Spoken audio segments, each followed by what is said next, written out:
Alright, before I start, I just want to mention that one of the videos that I was supposed to upload after the rings and the camshaft installation, we installed the heads and the timing after that. And the videos that I used, well, that I created for that, all the audio files are pretty much like trashed. Don't know why Samsung has such a terrible issue with audio recording on their phones, but the sound, like, I can't really describe it, but it goes in between both headphones and it sounds awful, and I really don't want to use it, but I'm going to try my best to make the most of it. But that's just like why I've never uploaded that, because I've been trying to figure out what I want to do with it. So I really don't know what to do at this point, but I've just been like delaying that upload, so that's why I'm like putting, this video out and not that one yet. And then I'll upload the ones after, which is me painting it and such, because that's how far I've gotten. And then eventually the rest will follow, but that video has been really stressing me, and I don't have time to really edit, so I really don't know what to do about that just yet. And yeah, that's about it, so please enjoy. So here's what happened with this truck. It's kind of a short story, but not too long ago, my frame actually broke in half, and I kind of welded over, it's not that, but back here, it actually completely split in two, and I didn't notice it until one day I was changing the plugs in the truck, and I tried to get to the spark plug that's on this side of the engine all the way in the back, the fourth one, and I went up underneath the truck to try to get it, and I happened to notice that my frame was split in half. And I was at my vocational school, and I showed that to my teacher, and he said that it was unsafe for me to drive, so I had to have one of my parents come get it. But that's when I first noticed it, so I paid someone to weld it, because I didn't know how to do it. So I paid someone to weld it. He put two plates of metal, one on the bottom, one on the top, and then filled in the middle. So we lined the frame back up, we welded that. So that was good to go.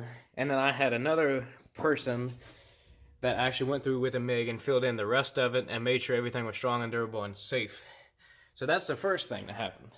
The second thing that happened was back here on the shock mounts. That is fixed now. I don't know if I have a picture of it. I'll have to search to see if I have a picture of it. But there was a hole that was right in the middle of where this shock mount goes. And that was obviously not very safe at all. The other side was exactly the same. So we have a plate of metal that we put in here. We went ahead and cleaned all that up before we put the bed liner on there. We cleaned all of it up. We put a big old sheet of metal on there that we shaped to the frame. We welded all the way through the top of it and the bottom. And then we put bed liner over top of it so it won't rust. And then I just drilled the holes in it for the shock mount and put the shocks on. I'm obviously going to need some new shocks soon because these are the originals. But I happened on both sides of it. So this side had the hole as well. We did the same exact thing. I don't know how I can get that with my phone. But there's a plate on that one too. But this whole frame is just kind of junk. I really do need a new one. But as of right now, I don't really have much of an option. Because here in West Virginia, every single one of these types of trucks are just living the salt life pretty much. But I went through and cleaned up the entire frame while I had the bed off of there because I was checking for the fuel pump. Had the bed off of here, cleaned up the frame the best I could, washed it down, painted it with bed liner. And now I'm doing the same thing with the engine bay. I have yet to do underneath the cab because I can't get the cab off of there, so I'm going to try to clean up what I can see eventually and put bed liner on it. That's what I did here. That's what all this red is. I sanded down the entire engine bay here. And all this is just paint dust that I've yet to clean up. So here's what happened over here.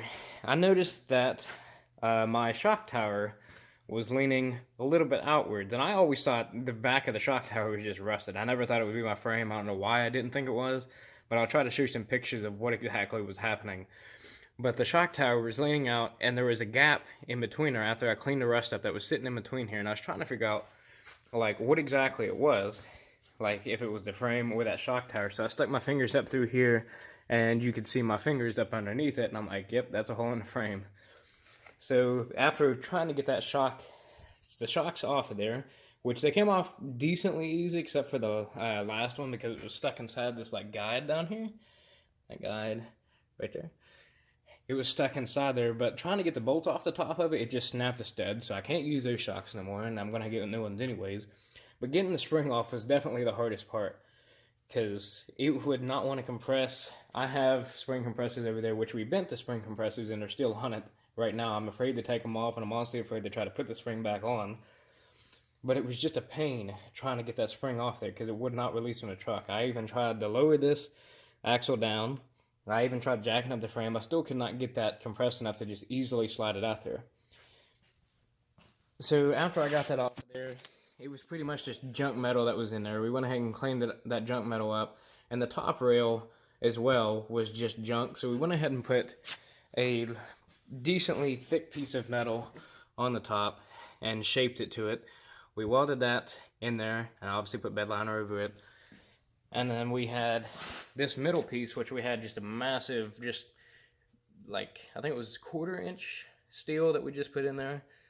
And we just shaped it as best we could, put it in there, welded it, filled it in, and then we just cleaned up the entire frame while we were at it, and went ahead and put bedliner pretty much all over everything here. Like the sway bar length, I went ahead and did that because it was covered in rust. And then like the guard that's even like bent up like a ton for that sway bar. Just everything in here that I could clean up and do. And then where we did weld here, that's all of it filled in there. I didn't really clean that up because I could care less about it, but that's what happened there. I don't know if you guys want to judge that or not. This was not me. This was was 2 different welders. The last welder did the filling in on this side. The first one just put 2 sheets of metal, one on the bottom, which he put inside the rail, and then one of them on the top. But he obviously couldn't get to it too well because I still had the engine in there. That's all the work that's getting done to this that I've pretty much done already. This has been a major project that I did not expect to go this far, especially because I did not expect to find that. And that's what's really taken me a long time to get all this done. Other than that, right now the engine is ready to go in. I just need to put the bolts in that I just bought for the intake before I forget it. And I'd also like to have some help because I had pretty much by myself here right now, and I don't want to try to put this in myself, but I got to find the engine mounts that I have for this, the old ones, because they're decently new. Might as well reuse them. And I need to fix the wiring, which is what I've been doing for the longest time, because unraveling a lot of this tape, I can tell that Ford did a really crappy job at doing most of the wiring, especially where it comes from one wire, comes to like a crimp, goes to 2 wires. They did a really poor job with that, and I'm trying to fix most of it, because this truck has so many electrical issues, it's not even funny. And the more I unravel, the more I'm wondering how this truck actually ran. But that's pretty much the project so far. I'm going to keep on going as much as I can, so please feel free to ask any questions or add on to anything for this truck, because I will take comments, I will take criticism, I'll answer back. Pretty much anyone who questions any of this, just let me know.